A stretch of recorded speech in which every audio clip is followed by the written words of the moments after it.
Good evening mga kamix, welcome sa ating YouTube channel sa Binido Kamix TV. For today's video, ayan, nagluluto sa Binido ng lumpiang gulay. Ito ang carrots, akong gibitso. Tapos ito yung bagyo beans, ganyan lang din ang hiwa ko. Ito yung sibuyas ko, magkahalo pula at puti. Kasi yun ang meron kami, bawang. Ito yung aking karning baboy. Pahaba ang hiwa ko na manipis. At ito naman ang aking togi. Isang kapupak na togi. Grabe. 2 kilo. Kaya hindi ko naman ipabalutin lahat. Lulutuin ko lang para reserve. Pagkagod ko mag-lugyang gulay ay meron kang babalutin. Meron kang babalutin. Ito naman ang aming aso. Nasa paanan ko lagi. Ewan ko ba? Kasi din yung isa. Malapit ako sa mga aso. Ito naman ay fried chicken. Pagkakuluan ko muna mga kamis kasi para pagprito, pag pinirito, hindi na lang paghinaan mo para lumambot. Kailangan pakuluan muna na may kunting asin, may magic at paminta. Malambot na yan, hindi na naman yan sa saraan. Yan, lagyan na ng baby. Ito muna. Nagpasya ko dito sa lumpiang gulay. So, lagyan naman natin yan. Uumpisahan ko na yung lumpiang gulay sa pagisa. So, ayan, nag-uumpisa na si Abinido mag-isa. Inuna ko muna yung baboy para lutuin ko muna bago ko siya binisa. Kung giniling ito, iniuna ko ang sibuyas bawang. Kaya lang, ang baboy kasi mahaba. Kailangan luto. At yung manok, ayan. Ano na siya? Naluto na, ayan. So, ipiprito na lang yan siya. Templado na yan eh. So, kailangan na lang yan iprito. Maaga pa naman. Inagahan ko na. Kasi mahirap magbalot ng lumpia. Ito naman napakarami. 2 kilo yan mga kamix. So, ilalagay na natin ang ating bawang. Sabay-sabay na yan. Huwag nang may sibuyas huli-huli. Sabay-sabay na. Para sabay-sabay din maluto. Yan. Diba? Ganun lang yun kasimple. Yan. Masarap yung maraming sibuyas bawang kasi para malasa ang ating pagkain. Pero yung mga kagaya kung mahirap, ito naman ay hindi naman akin. So, tagaluto lang din ay nagtitipid kami siyempre. Ito 2 buong sibuyas. Pag kami lang, siyempre isa lang. Tapos isang buong din, bilog na bawang.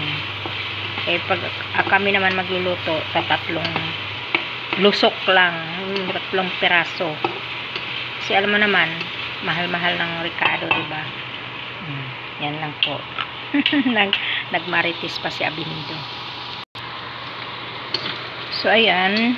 Medyo ano-ano na yung ihulog na natin ito. Ihuli natin yung togi. Kasi ang togi din naman kailangan ng lutong-luto.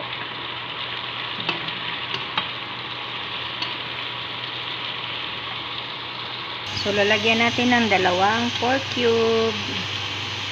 Ayan. Para siya magiging malasa ang ating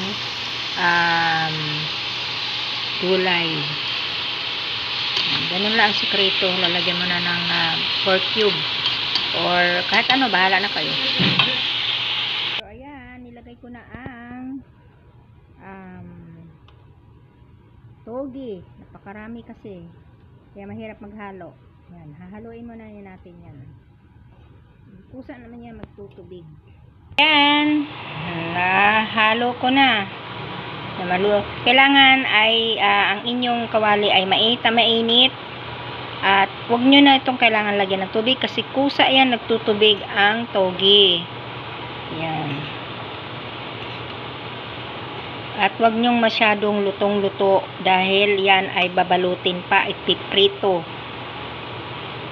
So, pag mag-isa kayo ng gulay, ng mga pangganito, na kailangan lagyan ng tubig, yan, inulit ko, makulit sa kanyo doon. Lakasan nyo ang apoy para hindi siya talaga as in magtutubig.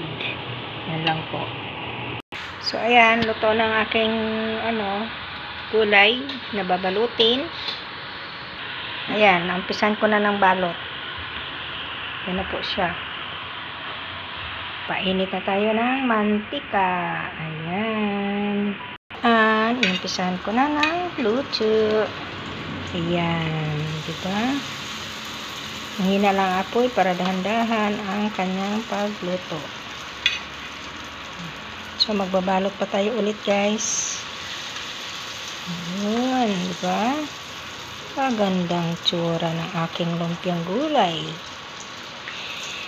Ang bilis, oh. Kakalapag lang na inaano kasi sobrang init yung kawali ko. Ayan. So ngayon mahina lang para dandahan lang ang luto niya. Ayan. So ayan, 5 pa lang yan. Hindi ko naman lahat yan balutin. Ayan. Niluto ko lang yan para kung kailan gustong maglumpia saka magbalot. Dahil pag binalot mo yan at ilagay mo sa ref, magbabasa yung balot, madudurog lang, sayang, di ba?